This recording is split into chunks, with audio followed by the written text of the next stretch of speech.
Mga kapuso, matapos maglandfall sa bahin sa Pangasinan, kag Ilocos Sur, naghinay kag padayon na ang paghulag sa Bagyo Emong pakadto sa extreme northern Luzon.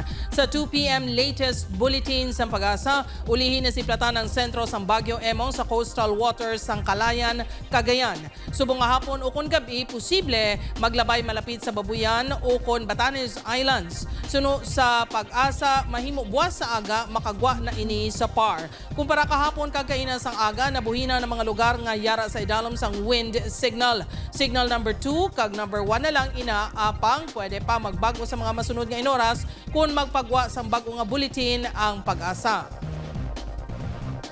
Kang padayon nga ginabutong ukon ginapabasko sang bagyo ang habagat. Base sa datos sa Metro Weather, may tsansa sang lapta-lapta nga ulan sa Aklan, Antique, kag pila ka bahin sang Negros Island. Posible man ang pag-ulan sa nabilin nga bahin sang pungsod.